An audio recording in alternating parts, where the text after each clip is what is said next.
Bien, habíamos concluido la semana pasada el capítulo 9 del libro de los Hechos con el relato de la resurrección de esta señora llamada Tabita o Dorcas en griego, que significa gacela. Pedro nos había dicho en el versículo 32 que Pedro había salido de Jerusalén para ir a recorrer y visitar a los hermanos que estaban en esta zona. Ustedes pueden ubicar este mapa que está acá, en este. Esto es el mapa de todo el Imperio Romano, para que ustedes puedan observar y ubicarse, ¿no? Todo el Imperio Romano. Y este mapa es la Palestina, es este pedacito que está acá. No sé si ven. Acá está Judea, ahí está Jerusalén. ¿Dónde está Jerusalén?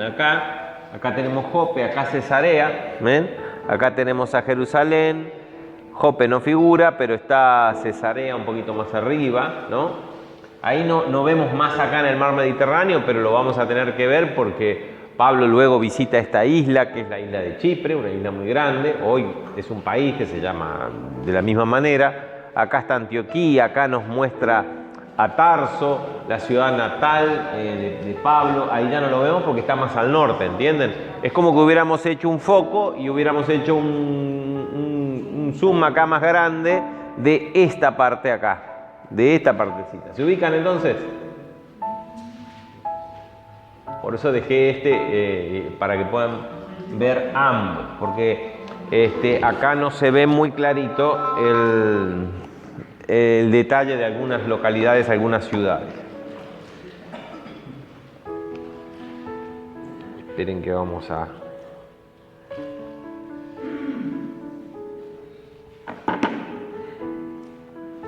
Bien, y habíamos terminado el versículo 42, que por supuesto este milagro que había hecho el Señor por mano de Pedro al resucitar a esta mujer, había sido notorio no solo a Jope, sino a toda la región, ¿no? Toda la región. Y muchos creyeron en el Señor, y aconteció que se quedó Pedro muchos días en Jope. Acá está Jope, ¿no? Ubíquenlo por ahí, más al sur de Cesarea. Se quedó en Jope, en casa de un cierto Simón Curtidor, que seguramente era un hermano en el Señor, era un judío convertido a la fe. Ahí nos quedamos, ¿no? ¿Dónde estaba Pedro? En la ciudad de Jope, en la casa de Simón, que era de oficio curtidor. Era un oficio que no era bien visto porque era tocar partes de muertos, qué sé yo qué, pero alguien lo tenía que hacer. Y Simón lo hacía. Tenía una casa junto al mar y allí Pedro se quedó porque ahora había mucho trabajo, muchos hermanos nuevos, y él estaba en esa tarea también de pastorear y de visitar a las congregaciones y los hermanos que se habían convertido o que se habían desparramado de Jerusalén con la persecución de Saulo y que estaban en esa región. Capítulo 10, es un capítulo muy importante. Volvemos al principio del libro de los Hechos y observamos un poquito el proceso, ¿cierto?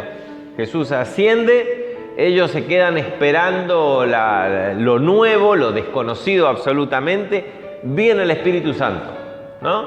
Ahí explota una bomba atómica en la historia de la humanidad, comienza una nueva era. Podemos ver, la cruz de Cristo es una nueva era, marca una nueva era, por supuesto. Pero en cuanto a la operación primigenia, la operación original de transformación del ser humano, pero ahora nacía la iglesia, ¿cierto? En el Pentecostés. Nace la iglesia. ¿Cómo estaban organizados? Cero organización, era una explosión. Estaban en medio de la espuma, de la bendición de todo lo que sucedía.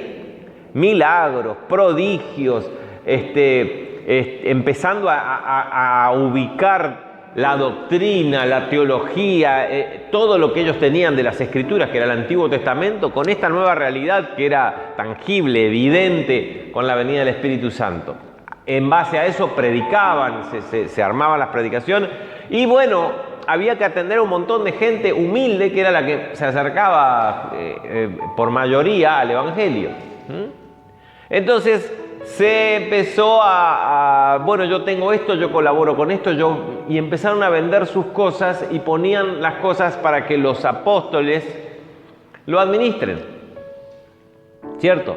Y a nadie le faltaba nada porque se organizaba más o menos un sistema de reparto y los apóstoles tenían que ir a comprar las comidas, preparar la comida. Entonces hubo un problema, que a ellos se les fue de las manos la cosa porque cada vez había más conversos y más gente que había que atender y no se las atendía correctamente. Y hubo una cosa que parecía que manchaba una descripción de Lucas de que la iglesia parecía perfecta. Uno dice, la primera iglesia es la iglesia perfecta. Y ahí nos encontramos con el primer problema, ¿se acuerdan? De que las viudas de los griegos eran desatendidas y se quejaron. Y parecía que, parece que se nos pincha el globo. Hay una manchita en esta sábana blanca. Pero no, estaba formada por seres humanos y iban a surgir todo el tiempo ese tipo de problemas. Pero cómo Dios usaba ese tipo de problemas para llevar a la iglesia a otra etapa.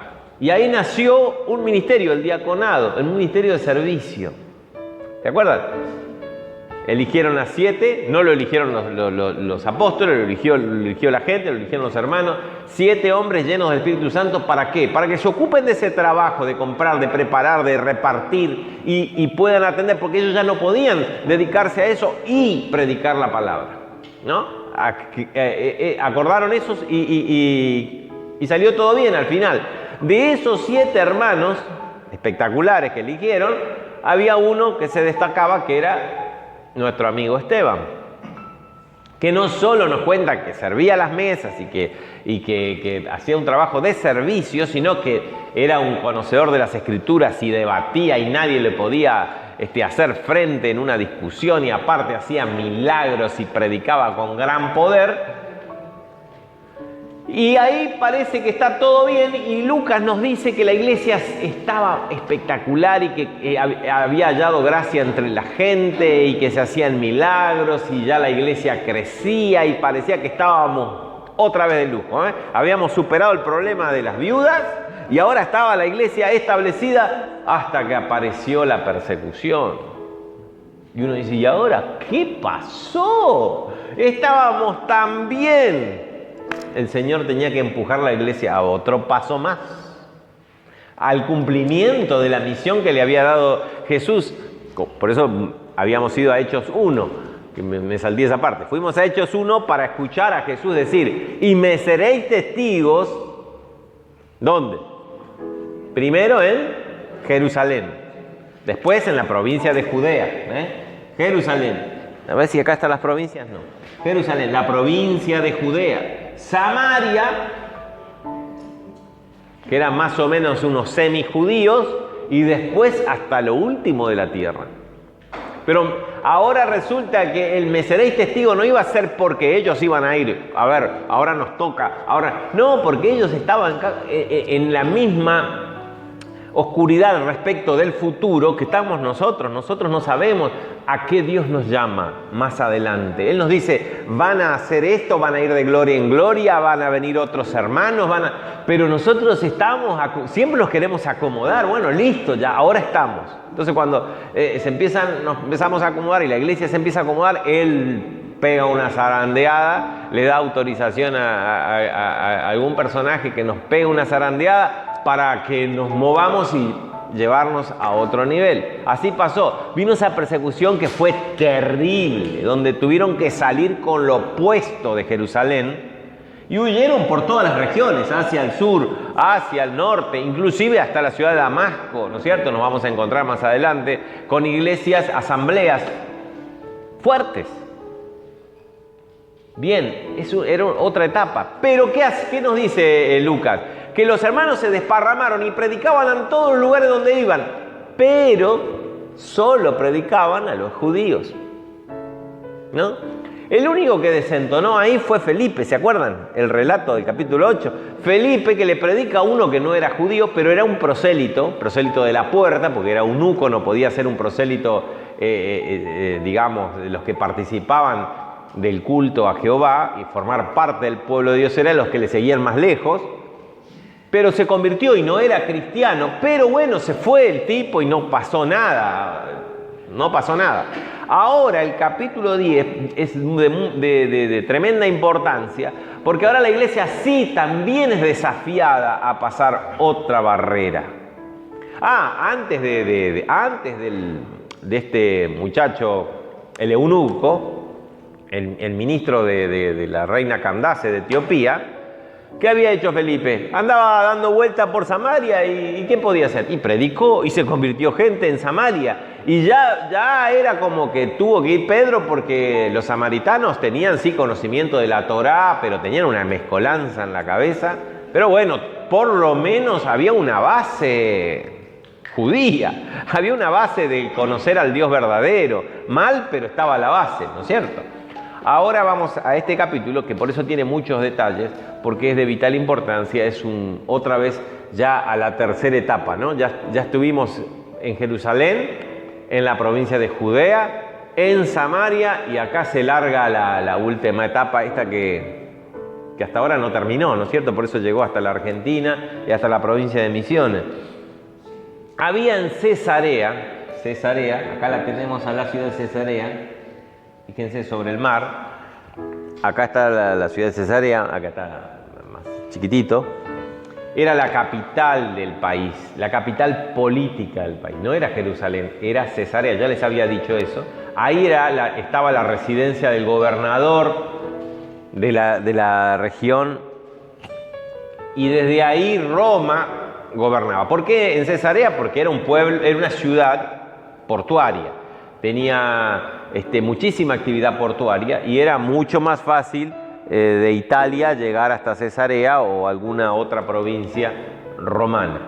Entonces, nos encontramos que en Cesarea, donde estaba el cuartel principal del gobernador, que tenía 5 batallones tenía solo Cesarea, después en el resto de la región había otros batallones, pero en Cesarea había 5 batallones. Había un hombre llamado Cornelio, un hombre italiano. Había un hombre llamado Cornelio, que era centurión de la compañía llamada La Italiana. De esos 5 batallones, uno que era formado íntegramente por soldados romanos, o por lo menos italianos, y estaban ahí porque al ser romanos, ciudadanos romanos, italianos, porque había otras cohortes o batallones que estaban formados por soldados nativos o nacidos en otras partes del imperio. Pero estos batallones eran considerados de élite y eran considerados también de mayor confianza, porque eran italianos, pertenecían a la raíz y al nudo mismo del imperio, ¿no? Así que, por eso, este batallón era un batallón especial. Eran todos paganos, eran todos italianos, por eso se llamaba La Italiana, y él era un centurión. ¿Cuántos soldados tenía el batallón? 100. No era cualquier cosa este hombre. Tenía que tener, y era responsable de 100 soldados. Y él respondía con su vida por esos 100 soldados. Hasta ahí tenemos la descripción externa de quién era. Sabemos entonces que se llamaba Cornelio, que era muy probable que al menos sea italiano, si no era romano. Era centurión del ejército romano y tenía a cargo un batallón de 100 soldados, que eran también italianos al menos. Por eso se llamaba La Italiana, esa compañía. ¿Dónde tenía la guarnición o el regimiento? En Cesarea. Ahí estaban.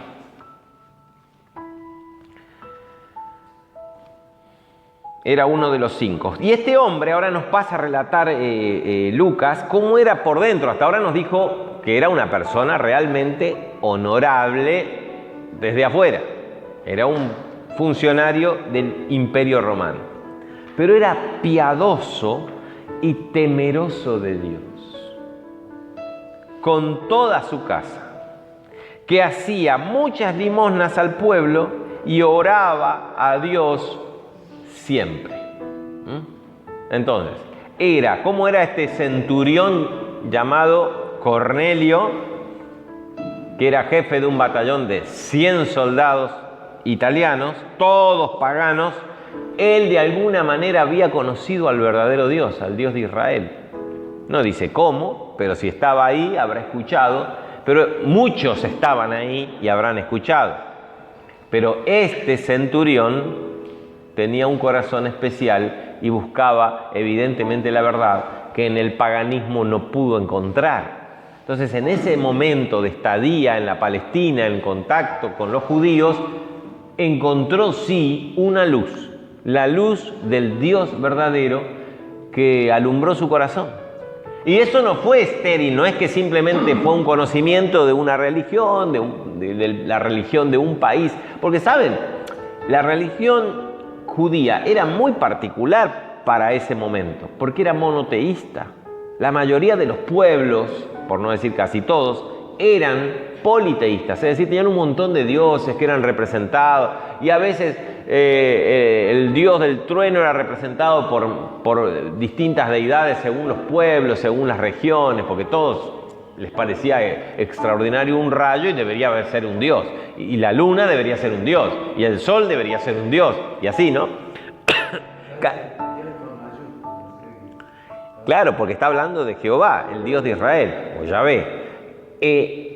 En este caso, él había entendido una verdad realmente revolucionaria, la idea de un solo Dios, que no tiene nada que ver con su creación, está por fuera de la creación. Él no representa ningún astro, ni ninguna cosa que tenga que ver con la creación.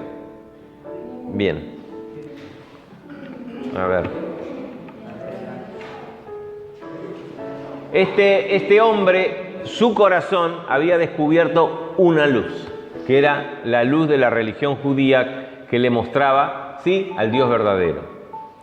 Entonces, fíjense, no solo él se había convertido, sino que lo había hecho de tal manera que él había llevado a toda su casa. ¿Qué implica su casa? No solo su familia, sino todos los que vivían con él, es decir, todos sus esclavos, porque él tenía esclavos en su casa. Es más, había predicado a algunos de sus soldados, y lo vamos a ver ahora. Y algunos de sus soldados que tenían el corazón también con esa piedad y ese temor de Dios, es decir, la piedad tiene que ver con una actitud del corazón, de sencillez, de humildad y de búsqueda, y el temeroso de Dios es, una vez que lo encontró, ponerse bajo la voluntad de ese Dios que ahora había descubierto que él era una luz para él. No solo lo hizo, quedó para él como un conocimiento, qué sé yo, filosófico o espiritual interno, sino que lo transmitió a su familia y a todos los que trabajaban en su casa, y también a algunos soldados.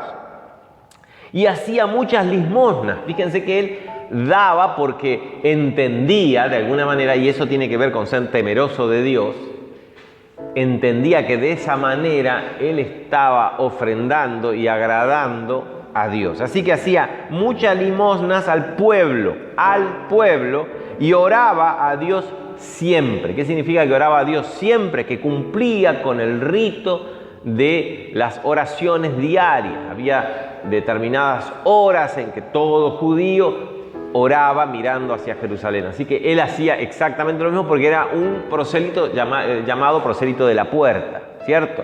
Seguía siendo un pagano, seguía siendo impuro a los ojos de todo judío, porque él no se circuncidaban estos prosélitos, ¿no? Por eso nunca formaban parte, no terminaban formando parte del pueblo de Israel, pero sí eran aceptados, y más cuando ponían plata, eran aceptados por los judíos, ¿cierto? Cuando ellos, ¿se acuerdan de el centurión que le pidió a Jesús que sanara a su esclavo? ¿No? Le vienen los judíos a rogarle. Él nos hizo una sinagoga, hacele el favor y sanale ¿no? Porque todos lo entendían como negocios. Bien, así que ya tenemos la descripción de este hombre, pero fundamentalmente lo que tenemos que ver de este hombre es su corazón, porque es protagonista de una historia que marcó la historia. Es protagonista, siendo no judío, siendo no participante del pueblo de Dios, es protagonista de una historia maravillosa en la cual nosotros también estamos incluidos. Entonces dice que era piadoso y hacía muchas limosnas al pueblo y oraba a Dios siempre, siempre en oración, siempre buscando a Dios. Vio claramente en una visión, estoy leyendo el versículo 3, capítulo 10, como a la hora novena del día, a las 3 de la tarde, que era una de las horas en que todos los judíos oraban, mirando hacia Jerusalén, hacia el templo. Vio claramente en una visión, como a la hora novena del día, que un ángel de Dios entraba donde él estaba y le decía su nombre, Cornelio, ¿no? ¡Qué bárbaro!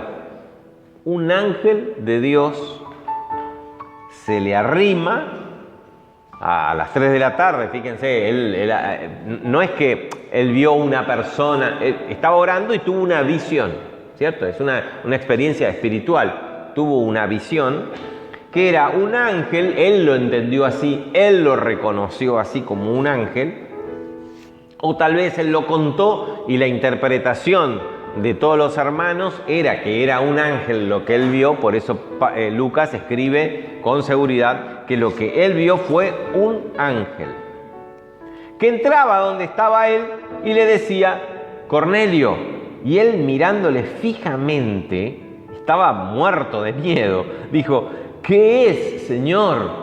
Fíjense que él no estaba muy seguro de qué se trataba esta visión, por eso digo que después los hermanos que escucharon dijeron, lo que viste fue un ángel. Entonces después Lucas con seguridad escribe, fue un ángel, y nosotros nos enteramos que fue un ángel, ¿no? Pero Cornelio en ese momento no tenía mucha idea de qué es lo que estaba pasando. Por eso hace esta pregunta como diciendo, ¿qué es, Señor? ¿De qué se trata? Y le dijo este ángel, tus oraciones y tus limosnas han subido para memoria delante de Dios. Dios no había olvidado sus oraciones y había observado sus limosnas porque habían salido de sus ofrendas, porque habían salido de su corazón. Y eso Dios no se olvida, ¿no? No es cuestión de dar, no es cuestión de orar, no es cuestión de reunirse a hacer cosas, es cuestión del corazón. Y ahí es donde tenemos que centrar y prestar atención, ¿no? ¿Dónde está nuestro corazón hoy respecto del Señor? Y uno puede saber cuando nuestro corazón es por la sencillez. Ustedes pueden ver que es una persona importante ¿no? Con qué humildad él, y por eso habla del temor de Dios, él se rendía a la voluntad de Dios y cumplía lo que en ese momento era la luz, los ritos judíos, ¿no? Él cumplía los ritos judíos, porque de esa manera él sentía que buscaba a Dios. Pero él estaba buscando a Dios, porque fíjense que dice el ángel, tus oraciones han subido para memoria delante de Dios. ¿Y qué oraba? ¿Cuáles eran las oraciones? Porque la respuesta de Dios es todo lo que viene. Entonces podemos deducir que él oraba por algo más. Él oraba por realmente alcanzar algo más en el conocimiento de este verdadero Dios. Algo le ponía el Espíritu Santo a él en el corazón, de búsqueda. Porque, fíjense el texto, dice, Dios escuchó tus oraciones y te responde ahora. ¿Y cuál fue la respuesta? Vamos a ver en el relato, el conocimiento del Evangelio, el conocimiento de una luz mayor. Entonces, evidentemente, él en su corazón, en sus oraciones, yo no sé si específicamente oraba o cómo oraba, pero en su corazón, cuando él emitía palabras y decía lo que decía, Dios recibía ese anhelo por más de él. Por eso él se esforzaba dando ofrendas y orando en todo momento, cumpliendo en lo posible con los ritos que él como proselito podía cumplir. ¿Me explico? ¿O estoy dando muchas vueltas? Lo digo para tener el contexto de todo lo que va a venir después. Bien. Esto de ha subido en memoria delante de Dios es una referencia a un tipo de ofrenda que se llamaba memorial, que se traía una medida de flor de harinas con aceite, se la quemaba junto con incienso y era como una gratitud, pero también con una petición. Cuando había una petición por algo, se hacían este tipo de ofrendas que se llamaban memoriales. Por eso hace referencia a eso. Fíjense cómo las oraciones y sus ofrendas, sus obras, lo que él daba, él daba dinero. No significa que tenemos que dar dinero siempre, pero esa actitud dadivosa y sus oraciones eran una ofrenda que subieran al corazón de Dios, y Dios no las olvidó. Entonces les dice, como yo te voy a responder tus oraciones, envía pues ahora hombres a Jope y haz venir a Simón, el que tiene por sobrenombre Pedro. Este posa, o sea, está en casa de otro Simón, pero que es curtidor. Lo tenían registradito satelitalmente lo tenían así, vigilado a Pedro, se ve desde el cielo, ¿no? ¡Qué chusma! El tipo sabía dónde estaba Pedro y todo. Este ángel. Dios sabe todo, ¿eh? Todo lo que hacemos, con quién estamos, lo que decimos, lo que pensamos, Él está siempre, ¿no? Así que envía ahora a Jope, y ahora no les puedo mostrar. Acá Jope está, ven, acá Cesarea y acá está Jope. Hay una cierta distancia, ¿no? Que les llevaba por lo menos un día de camino. Envía por este hombre Pedro, que está en la casa de otro Simón, curtidor, que tiene su casa junto al mar. Él te dirá lo que es necesario que hagas. No le dice más nada, ¿no? Igual que, ¿se acuerdan de Saulo?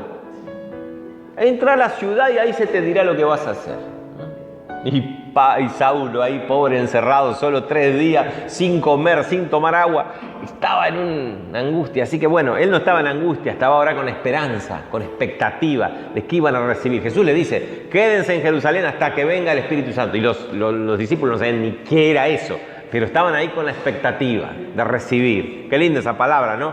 A veces nosotros queremos saber qué específicamente. El Señor tiene la bendición y el Señor quiere que esperemos con expectativa. Y no fue inmediato. Ahora, ¿vieron que el ángel no le predicó el Evangelio? ¿Se dieron cuenta? ¿Se dieron cuenta que el ángel no le... Porque ¿para qué tanto lío? Envíalo a estos muchachos que busquen a un tal Simón que tiene sobrenombre Pedro, que vive en la casa de otro Simón, curtidor, que está en el mar. Tráiganlo. ¿Por qué el ángel no le predicó el Evangelio y directamente ya lo... ¿Cómo la iglesia? ¿Quién predica el Evangelio? ¿Quién está capacitado para predicar el Evangelio? A ver. ¿Quién mejor para predicar el Evangelio, el santo Evangelio, que un ser santo como un ángel? Sin embargo, no gozan de salvación, no tienen esa gracia de entender lo que Jesús hizo en la cruz por mí. Exactamente, porque ¿qué es predicar el Evangelio? Hablar y mostrar lo que hemos experimentado, lo que hemos visto, oído y experimentado. Un ángel no experimentó el amor, la gracia y la misericordia de Dios, ¿cierto? ¿Qué es un ángel? Fíjense lo que dice en Hebreos, acá Hebreos 1 tiene que ser.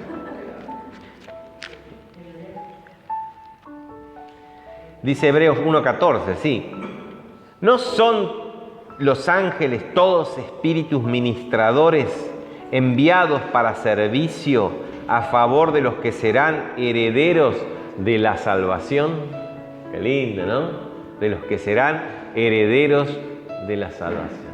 ¿Somos santos, perfectos y impecables? No. Estamos en proceso. ¿Se acuerdan que veíamos la semana pasada cuando decía que la iglesia era edificada? Estamos en proceso. Estamos siendo edificados. Pero tenemos un tesoro en vaso de barro que es impresionante, ¿eh? Impresionante. Un ángel no puede predicar el Evangelio. Tiene que ser un redimido. Tiene que ser alguien que experimentó el poder redentor de Cristo y que experimenta la vida eterna en su corazón. Alguien que lo haya experimentado. Si no, es hablar de, como yo puedo hablar, no sé, de algún famoso. Les puedo contar la vida de Messi, no sé, no la sé, pero podría investigar y se las cuento, pero no tengo ni idea, no lo conozco ni tengo nada que ver con esa persona. Acá cuando evangelizamos, estamos ministrando eso que Dios nos dio, su amor, su gracia, su poder, su palabra, lo que sea que tengamos. Por eso es importante que no sean solo palabras, tiene que ser una transmisión espiritual y tiene que ser una transmisión testimonial. Nuestra vida tiene que estar en coherencia con lo que estamos diciendo, ¿cierto? Así que ese es un lindo detalle, ¿no? No fue el ángel el que les predicó el evangelio. Ay, ay, ay, solo los pecadores redimidos pueden. Bien. Ido el ángel, una vez que se fue el ángel que hablaba con Cornelio, este llamó a 2 de sus criados y a un devoto soldado de los que le asistían. ¿Vieron que les dije que le predicaba a los soldados también? Hasta ahora la luz que había alcanzado a ver Cornelio, y a eso se aferró y a eso era fiel, pero en su corazón buscaba más. Así que Dios le respondía.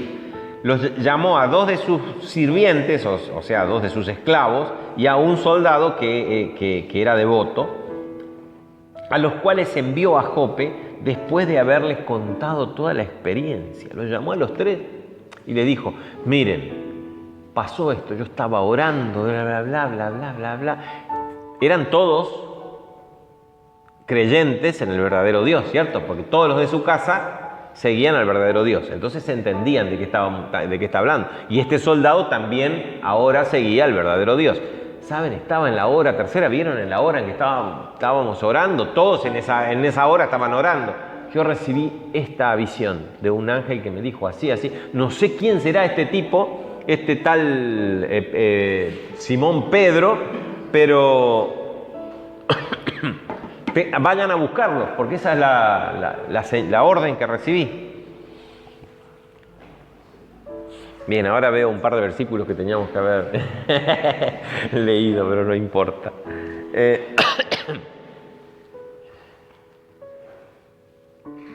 ¿Por qué? ¿Qué iba a hacer este Simón Pedro? ¿Quién será? Imagínense la cabeza de Cornelio. ¿Quién será este Simón Pedro? Tengo que esperar que él me diga qué tengo que hacer. Como la respuesta. ¿Y por qué? Porque es la respuesta a todo este tiempo de oración. Bien, lo dijo un ángel. Él no podía negar esa experiencia, ¿no? Bien. Al día siguiente, mientras ellos iban por el camino, ¿no? De Cesarea, iban por el camino a Jope, y se acercaban a la ciudad, Pedro subió a la azotea para orar, cerca de la hora sexta del mediodía, de las 12 del mediodía, Se fue a la azotea porque esas casas tenían azotea. Imagínense una casa junto al mar, en la terraza. ¡Epa! Qué lindo lugar para orar, ¿no es cierto? Para recibir un poco de aire fresco, qué mejor lugar. A mí me encantaría. Leer, orar o lo que sea en una zona así, era para aprovechar, ¿no?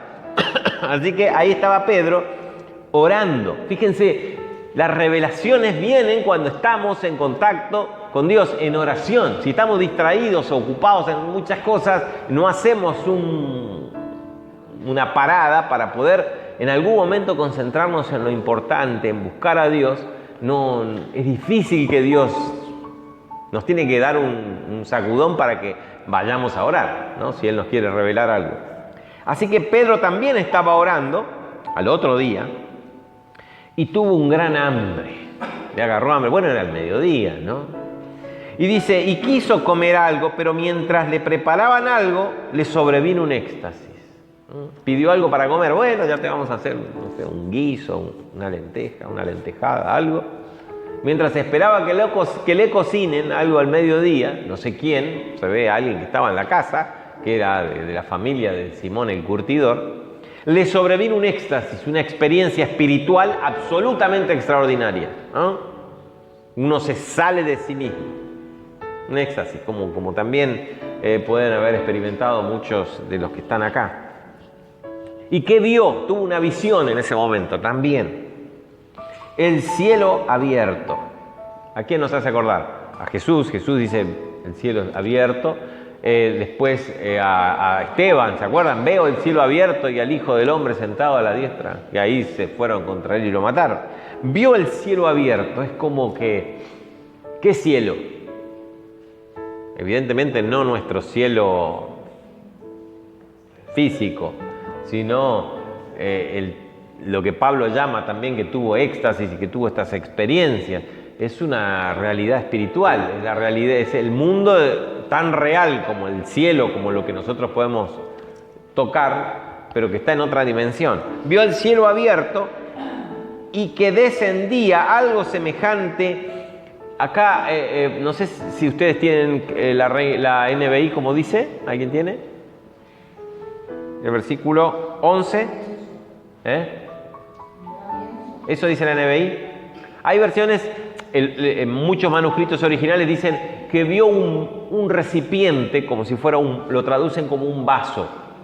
En realidad era un recipiente. Una sábana, bueno. Pero, por ejemplo, la Reina Valera 1909, que es la anterior a la 60, dice un vaso, traduce así, que era semejante a un gran lienzo o una gran sábana, que estaba atada en las 4 puntas, pero la idea es no tanto que estaba hecho un nudo, porque si no Pedro no podía ver lo que estaba adentro, sino que estaba sostenida, que era recogida así de las 4 puntas, como un recipiente. ¿Y qué tenía adentro? Todos los cuadrúpedos terrestres y reptiles y aves del cielo. Esta frase es una frase que en general está diciendo todos los animales. Bien, esa era la visión. Y como Pedro no entendía qué estaba viendo, evidentemente, no sé, alguien abría y él podía ver toda clase de esos. A ver, ¿cómo Pedro sabía que ahí los contó? Porque eran cuadrúpedos, reptiles y aves. ¿Cómo sabía que estaban todos? Era una visión, no los contó. Vio y entendió que ahí estaban todos. ¿Vieron? Así es. ¿Vieron cómo es en un sueño también? Que uno a veces no le ve la cara normalmente a las personas con las cuales uno sueña, pero sabe que es esa persona. ¿No? Él en esa visión, él entendió que estaban todos los seres vivos. ¿Y qué significaba eso? Él lo entendió. Por eso 3 veces le fue mostrado la misma visión. Y después él entendió. Fíjense, vino una voz que dijo, levántate Pedro, mata y come. ¡Qué visión! Pedro no entendió nada. Entonces dice, Señor, no, porque ninguna cosa común e inmunda he comido jamás. Volvió la voz a él por segunda vez y le dijo, lo que Dios limpió, no lo llames tú común. Y se hizo 3 veces esta visión. ¿Qué entendió Pedro?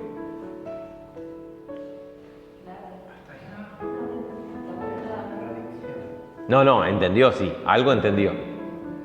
Después se le fue desenrollando el rollo. Porque Dios había limpiado.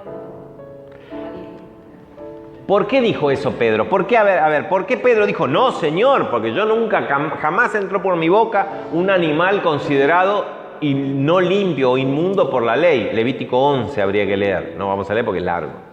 Lean después si quieren Levítico 11, donde se clasifican animales puros e impuros. Los puros podían comer, los impuros no podían comer. Y tenían cuadrúpedos, reptiles y ciertas aves. No, acá estaban todos los animales. La idea es que estaban todos inmundos, según Levítico 11, y los puros, según Levítico 11. Y él entendió en esa visión que Dios le decía, mata y come un animal que él nunca había comido. Por eso dijo, no, Señor, jamás lo voy a hacer, yo jamás lo hice. Porque la ley, yo soy respetuoso de tu ley, amo tu ley, ¿no es cierto? Entonces Dios le dice, no llames inmundo lo que yo ya limpié. ¿Cómo lo dice? Vamos a leerlo de nuevo. lo que Dios limpió no lo llames común o inmundo. Y acá hay muchas cosas para considerar.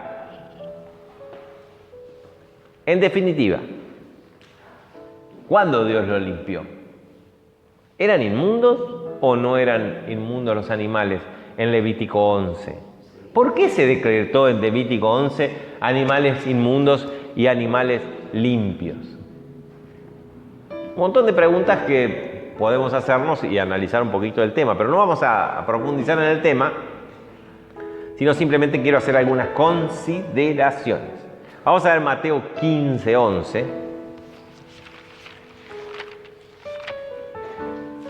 Porque si no tenemos que hacer todo un estudio del Antiguo Testamento.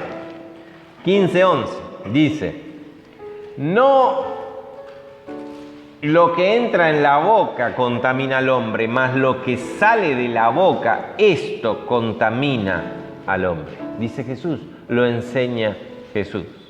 ¿Cierto? ¿Qué enseñaba Levítico 11?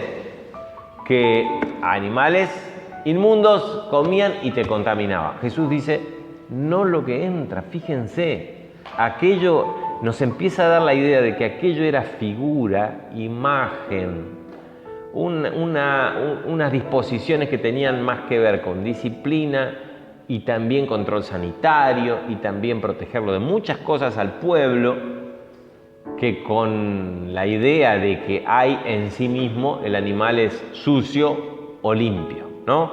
Porque era impureza ceremonial. Vamos a leer otro versículo, Romanos 14, 14. Romanos 14, 14 dice: yo sé y confío en el Señor Jesús que nada es inmundo en sí mismo, mas para el que piensa que algo es inmundo, para él lo es. Por eso le dice Dios, ¿por qué llamas inmundo algo que yo ya limpié? Para Pedro era inmundo porque él lo consideraba así. Entonces dice, vuelvo a leer 14, 14 de Romanos: nada es inmundo en sí mismo, mas para el que piensa que algo es inmundo, para él lo es. ¿No es cierto? Entonces también era lo que Dios le estaba pidiendo a Pedro en este momento era un cambio de mentalidad, una transformación de su mente, de su manera de pensar. No importa, déjenlo así. ¿Se entiende? Primera Timoteo 4:4. Y se me está yendo la hora, así que no sé si vamos a avanzar mucho más. Primera Timoteo 4:4, donde está, dice: porque todo lo que Dios creó es bueno y nada es desechable si se toma con acción de gracia. Hablando de comida. Todo lo que Dios creó es bueno y nada es desechable si se toma con acción de gracia. Ya, ¿vieron? Yo les decía al principio, Cornelio encontró una luz en la religión del Dios verdadero, la religión del Dios de Israel. Pero ahora ya estábamos en otra etapa. Así que como él clamaba y buscaba de Dios y su corazón era bueno delante de Dios, Dios le regala, y con eso nos regala a todos nosotros, la luz mayor. Y en esta revelación de la luz mayor encontramos libertad externa, porque la cosa pasa por adentro, porque ya ocurrió la redención. Antes era todo símbolo de lo que iba a venir, ahora ya vino el Redentor. Ahora ya no necesitamos agarrarnos de la simbología judía y de los ritos. Ahora lo que necesitamos agarrarnos es de lo verdadero. Necesitamos agarrarnos de Cristo, nuestro Redentor, que es el que transforma nuestra vida y nuestra manera de pensar, ¿no? Pero era difícil para el judío, porque estaba afirmado en eso, como es difícil para nosotros que solemos aferrarnos a alguna religión, alguna forma, alguna manera, porque somos así, necesitamos, ¿cierto? Pero el tema es que no importa la forma, sino saber que la forma es la forma y lo importante es el contenido. Si yo puedo tener la forma de oración, de ofrenda, de esto y del otro y no tengo el contenido, soy como metal que resuena, ¿eh? Bien, otro versículo más y terminamos con esto. Ahí nomás en Tito 1:15, dice: todas las cosas son puras para los puros, mas para los corrompidos e incrédulos nada les es puro, ¿no? Así que acá hay un principio que para Pedro fue revolucionario y lo entendió en ese momento. No entendió mucho más, pero entendió algo que Dios le dijo: no llames inmundo lo que yo santifiqué, lo que yo ya limpié. Y no se trataba de que Pedro iba a ir a matar un chancho y comerse un asado de lechón. Se trataba de que entendió Pedro, y lo vamos a ver ahora en los versículos siguientes, no hoy, pero la próxima, cómo fue profunda. Lucas lo pasa rápido porque estamos hablando de Cornelio, pero esto habrá sido revolucionario en la cabeza de Pedro. Esto le quemó la cabeza a Pedro. Y fue rapidito, no tuvo mucho tiempo. Mirá, Pedro recibió esta revelación porque ya te vienen a buscar. Y están esperando que vos le digas lo que tienen que hacer. Bien, se nos acabó la hora. A ver. Así que recibió esa... Versículo 15, volvió la voz por segunda vez: lo que Dios limpió no lo llames tú común. Y esto se hizo 3 veces y aquel lienzo volvió a ser recogido en el cielo. Y mientras Pedro estaba perplejo dentro de sí sobre el significado de la visión que había visto, he aquí que llegaron los hombres. No le dieron tiempo a pobre Pedro de analizar todo, de buscar algún pasaje en el Antiguo Testamento, de buscar algún rollo. Nada, ya lo estaban, ya a la acción, ¿no? Y estaba absolutamente relacionado. Pero lo que yo quiero remarcar, y con esto termino, es la profunda transformación en su mente, en su estructura, en sus paradigmas religiosos, culturales, que implicaba esto para Pedro. Era terrible. Vamos a remarcarlo la próxima vez. Bien, ¿qué podemos resumir y llevarnos a casa hoy? Hay que buscar al Señor, ¿no? Si queremos revelación, si queremos cosas nuevas, si queremos que el Señor traiga más conocimiento, más profundo, más luz, hay que estar atento, hay que estar tratando de escuchar su voz. Y cuando vayamos a orar, no tanto bla, bla, bla, bla, bla, bla, sino escucharlo, ¿no? Sí, y es un buen ejercicio. Si vamos a hablar, tenemos ganas de hablar, oremos por otros, ¿no? Oremos por otros. Y nuestras cosas, llevémoslas al Señor. Señor, acá está, tengo este problema. Pero básicamente, Señor, hablame, cambia mi estructura, cambia mis paradigmas, cambia mi manera de pensar. Amén. Oramos. Señor, gracias por tu palabra. Gracias, Señor, porque a partir de la vida de este hombre, Cornelio, nosotros también pudimos alcanzar la gracia y la misericordia. Este precioso tesoro, Señor, en vasos indignos como somos nosotros, pero vive en nosotros, porque eso es lo que prometiste. Tu Espíritu Santo viviendo en nosotros, tu gracia, tu misericordia que nos alcanza cada día, Señor. Si no fuera por tu misericordia, no vale ni siquiera la pena vivir, Señor. Es mejor que la vida tu misericordia, tu gracia, tu amor. Señor, que podamos ser testigos fieles de todo lo que hiciste en nosotros. Que podamos ministrar, transmitir a otros, Señor, que no te conocen, esta verdad tan profunda, tan hermosa, tan maravillosa que has revelado a nuestro corazón, Señor. Qué grandes cosas has hecho en toda la historia de la iglesia y lo seguís haciendo hoy, Señor. Hoy nos toca a nosotros, hoy nosotros somos tu iglesia, que está siendo edificada hasta llegar a ser perfecta el día que vuelvas, Señor. Gracias te damos, bendito seas. Amén.